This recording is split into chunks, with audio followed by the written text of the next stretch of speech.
अस्सलाम वालेकुम व्यूअर्स, उम्मीद करता हूँ आप खैरियत से होंगे।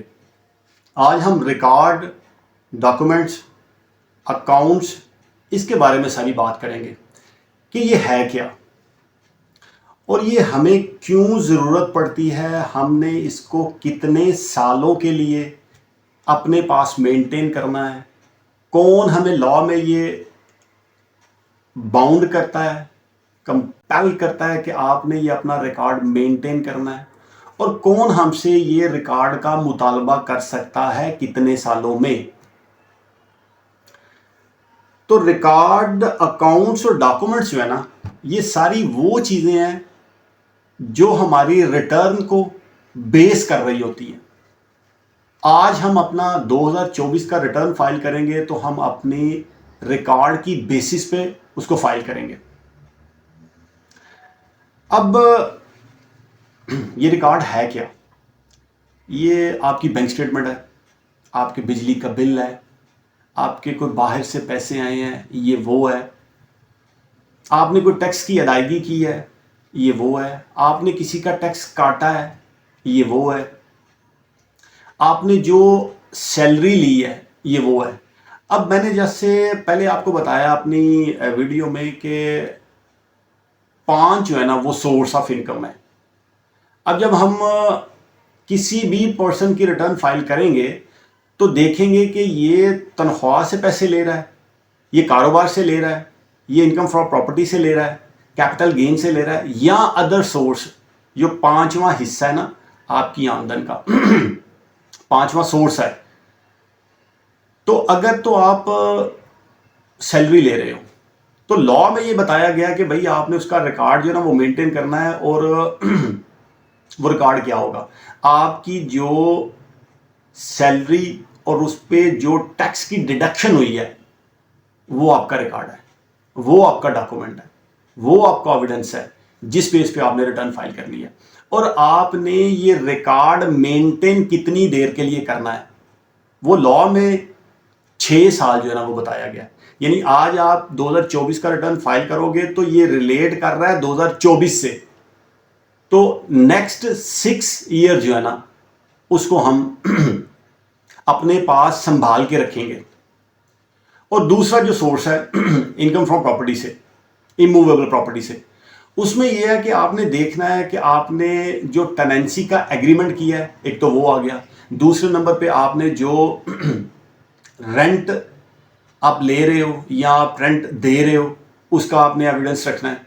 अगर उस पर कोई टैक्स की डिडक्शन बनती है, आपका कोई टैक्स काटने वाला बनता है, तो वो एक एविडेंस होगा, वो एक रिकॉर्ड होगा, डॉक्यूमेंट होगा।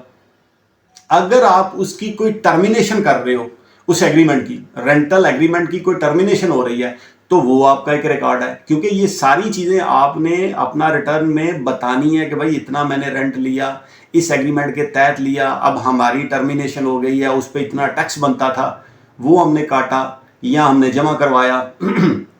इसके बाद बिजनेस का जो है ना वो सबसे बड़ा हेड है, बिजनेस वाला सबसे बड़ा हेड है।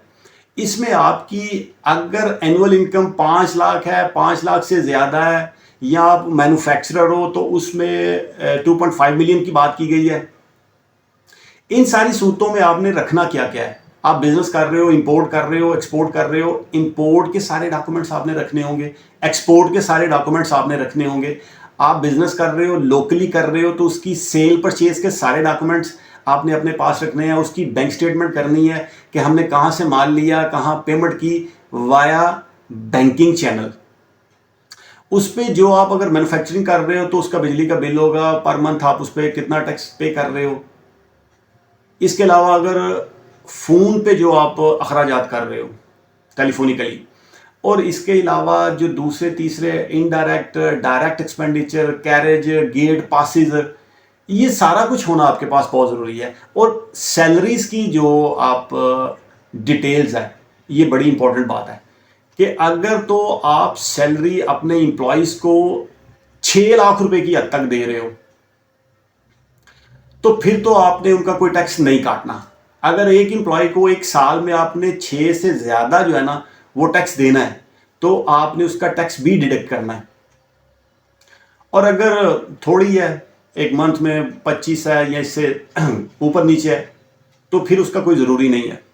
लेकिन आपने उसके बावजूद भी अपने खाते में तो रिकॉर्ड रखना है, मेंटेन करना है। और जब कभी आपसे कमिश्नर रिक्वायर करे कि भाई आपके टोटल एक्सपेंडिचर कितने हैं, तो वो आपने सारे के सारे उनको प्रोवाइड करने हैं। और इसके लिए लाजम है कि आपने ये रिकॉर्ड 6 साल तक अपने पास मेंटेन करना है। इसके अलावा अगर आप कोई कैपिटल गेन का काम कर रहे हो, प्रॉपर्टी की बाइंग एंड सेलिंग का काम कर रहे हो, तो उसमें ये आएगा कि आप जो एग्रीमेंट करवाओगे, जो सौदा करवाओगे, जितनी आप कमीशन लोगे या जितनी प्रॉपर्टी आपने बाय की है, जितनी आपने सेल की है, उसका होल्डिंग पीरियड देखते हुए आपको क्या प्रॉफिट हुआ है, उसका सारे का सारा एविडेंस आपके पास होना चाहिए। बाइंग के डॉक्यूमेंट्स होने चाहिए, सेल के डॉक्यूमेंट्स होने चाहिए, उस पर जो आपने टैक्स कटवाया है उसके डॉक्यूमेंट्स आपके पास होने चाहिए। इसके अलावा जो अदर सोर्स है, 5वां सोर्स है, उसमें कोई डिविडेंड है तो डिविडेंड जो आया है उस पर आपके पास उसका एविडेंस होना चाहिए। यानी डिविडेंड वारंट्स की बात की गई है वो आपके पास होना चाहिए। रॉयल्टी की बात की गई है तो रॉयल्टी का आपके पास एग्रीमेंट होना चाहिए। इसके अलावा प्रॉफिट ऑन डेट है, अगर बैंक से आपको कोई प्रॉफिट मिला है वहां पर आपकी अगर ज़कात की कोई डिडक्शन हुई है तो उसका एविडेंस आपके पास होना चाहिए। इस तरह से जितने जितने भी डॉक्यूमेंट्स है ना, रिकॉर्ड है, जिन बेसिस पे आप अपना रिटर्न सैलरी का फाइल करोगे, प्रॉपर्टी का फाइल करोगे, रेंटल इनकम का फाइल करोगे, बिजनेस वाला फाइल करोगे, अदर सोर्स वाला फाइल करोगे, कैपिटल गेन वाला फाइल करोगे, तो ये रिकॉर्ड आपके अपने पास होना बड़ा ज़रूरी है। अब होता क्या है, अमूमी तौर पर हमारे मुआशरे में ये तौसर पाया जाता है कि भाई कोई बात नहीं, इसको डाल दो ऐसे ही, बाद में देख लेंगे, मेरा अंदाज़ा है कि मेरा इतना एक्सपेंस हुआ होगा, मेरा अंदाज़ा है कि मेरी इतनी इनकम हुई होगी, मेरा अंदाज़ा है कि मेरा इतना टैक्स काटा होगा, अभी मुझे मिल नहीं रहा, अब डाल दो। ये सारे डॉक्यूमेंट्स आपने अपने पास रखने हैं। जो 4 हेड मैंने बताए हैं ना, उसमें सैलरी वाले ने भी अपने घर पे रख सकता है, प्रॉपर्टी वाला भी रेंटल किरायानामे और टर्मिनेशन, और जो भी उस पर अगर कोई लीगल उसकी कोई डिडक्शन हुई है, उस पर कोई टैक्स उसने पे किया है या उस पर एक्सपेंडिचर उसने कोई पे किए हैं, इन सब का एविडेंस वो अपने घर पे रख सकता है। जो बैंक से प्रॉफिट आया, डिविडेंड का सबूत है, शेयर्स वाला है, कोई ज़कात का एविडेंस है। इस तरह से जो कोई भी दूसरे हैं, कोई गिफ्ट आपने दिया या लिया है, उसका बैंकिंग चैनल से होना बड़ा ज़रूरी है, उसका रिकॉर्ड आपने रखना है, अपनी बैंक स्टेटमेंट आपने मेंटेन करके रखनी है। ये सारा कुछ जो है ना वो आपने 6 साल तक जो है ना वो रखना है। और अगर इस पे कोई लिटिगेशन आ गई, इस पे कोई केस चल पड़ा एफबीआर की तरफ से, तो फिर आपका जब तक केस खत्म नहीं होगा तब तक फिर वो 6 साल वाली टाइम लिमिटेशन जो मैं बता रहा हूं ना, फिर वो काम नहीं आएगी। फिर जब तक आपका केस किसी भी स्टेज पे जाके फाइनल ना हो जाए तब तक आपने ये डॉक्यूमेंट्स अपने पास मेंटेन करके रखने हैं।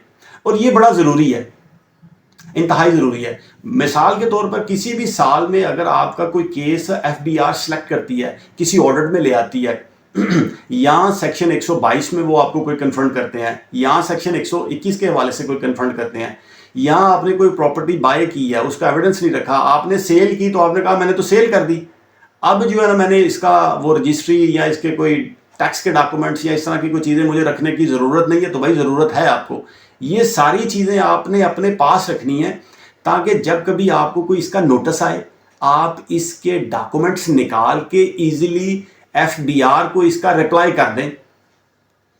या फिर अगर आपने कोई रिटर्न फाइल किया, उस पर आपका कोई रिफंड जनरेट हो रहा है, तो आपके पास डॉक्यूमेंट्स का होना बड़ा ज़रूरी है कि किन बेसिस पे आपका जो है ना वो रिफंड क्रिएट हो रहा है, कौन सा ऐसा टैक्स है जो मैंने एडवांस जमा करवा दिया है तो अभी आपके पास वो डॉक्यूमेंट ही नहीं है, तो किन बेसिस पे आप अपना रिफंड अप्लाई करेंगे। या अगर कोई आपके खिलाफ कोई ऑर्डर पास हो जाता है तो आपने अपील में जाना है, तो अपील में जाने के लिए भी आपके पास जो है ना वो सारे डॉक्यूमेंट्स, वो सारा रिकॉर्ड, वो चीज़ें होने चाहिए कि भाई हमारे खिलाफ जो असेसिंग ऑफिसर ने जो ऑर्डर पास किया है या जो नोटिस आपने भेजा है, वो उसके हकायक जो हैं, जो फैक्ट्स हैं, जो मेरे पास डॉक्यूमेंट्स हैं, वो तो ये कह रहे हैं। अगर कोई किसी ने मुझे सप्लाई जो है ना वो ज़्यादा डाल दी है, मैंने इतनी ली नहीं, परचेज की नहीं, तो आपके पास जो रिकॉर्ड होगा ना, आप उसकी बेस पे जाके उनको कन्विंस कर सकेंगे। कोई और चीज़ नहीं है। जुबानी कलामी तो आप बात कर ही नहीं सकते, डॉक्यूमेंट्स का होना आपके पास इंतहाई ज़रूरी है। इसके अलावा अगर हम लोग अपनी कोई प्रॉपर्टी सेल करते हैं तो उसका भी होना चाहिए कि हमारे पास ये सारा कुछ है भाई, इसी वजह से हम लोग कर रहे हैं। अगर आपका किसी ने कोई टैक्स डिडक्ट किया है, अगर आपने किसी का टैक्स डिडक्ट किया है, तो ये एविडेंस आपके पास होना चाहिए, क्योंकि आपका अगर किसी ने टैक्स डिडक्ट किया है तो आपने उसको अपनी रिटर्न में क्लेम करना है कि भाई ये मेरा टैक्स है, मैं इसको एडजस्ट करना चाहता हूँ। तो आपके पास अगर उसके एविडेंस ही नहीं होंगे तो वो कमिश्नर जो है ना वो डिसअलाउ कर देगा। आपने जितने भी एक्सपेंस डाले, सैलरीज डाली, इनडायरेक्ट, डायरेक्ट, फ़ोनों वाले, बिजली वाले या दूसरे तीसरे जितने भी बिजनेस की इनिशियल स्टेज पे जो आपने एक्सपेंस किए, वो सारे के सारे फिर वो डिसअलाउ कर देगा कमिश्नर। और डिसअलाउ करने के बाद वो आपकी इनकम का पार्ट बनाएंगे और आपके पर टैक्स लगा देंगे। क्यों? क्योंकि आपके पास तो कोई रिकॉर्ड ही नहीं है, आपके पास कोई बिजनेस ही नहीं। तो दोस्तों ये है वो डॉक्यूमेंट्स, वो रिकॉर्ड जिसकी हमें रिटर्न फाइल करते वक्त, किसी नोटिस का जवाब दाखिल करवाते वक्त, अपना रिफंड अप्लाई करते वक्त, अपनी अपील फाइल करते वक्त इनका होना आपके पास इंतहाई ज़रूरी है। ये जो बिजनेस वाला होगा ना, बिजनेस वाला, इसका रिकॉर्ड अगर आपका बिजनेस एक जगह से ज़्यादा जगह पे है तो आप इसको अपना प्रिंसिपल प्लेस जो होगी ना, आपकी एक से ज़्यादा जगह पे आप बिजनेस कर रहे हो ना, काम कर रहे हो, आपकी ब्रांचेज हैं, तो जो प्रिंसिपल प्लेस आपने बताई होगी ना, उस जगह पे आपका रिकॉर्ड को मेंटेन करना ये ज़रूरी है। ये लॉ में लिखा हुआ है।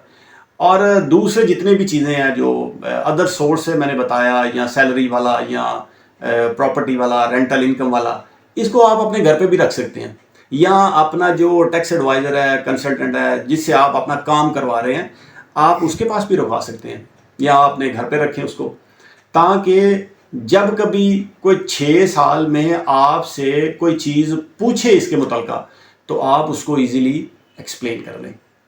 उम्मीद करता हूँ कि मैंने इसको कोशिश की है कि मैं बता सकूँ, और मेरी व्यूअर्स से ये रिक्वेस्ट है कि आप अपना रिकॉर्ड जो है ना वो अच्छे तरह से उसको मेंटेन करके रखें। साल हर साल का लिख के रख दें कि ये हमारा 2022 है, 23 है, ये 24 है, 24 की हम लोग फाइल कर रहे हैं, इसको नेक्स्ट 6 साल के लिए, ईयर्स के लिए हमसे पूछा जा सकता है, ताकि हम लोग उन चीज़ों को निकालें और बता दें कि भाई ये हमने जो असेसमेंट अपने घर पे बैठ के की, जो हमने प्रॉपर्टी बाय की, सेल की, परचेजेस की, जो लोकल सेल परचेज हमने की, गुड्स की सेल परचेज की, जो प्रॉपर्टी हमने बाय की, या हमें बाहर से कोई पैसा आया, या हमारी विरासत से कोई प्रॉपर्टी आ गई, या हमें किसी ने गिफ्ट दे दिया, ये सारी चीज़ें जो है ना वो आपके पास एक अच्छे सारे फोल्डर में ना वो होनी चाहिए, ताकि जब कभी इसका कोई मसला बने आप इसको आसानी से एक्सप्लेन कर दें, इसको बता दें।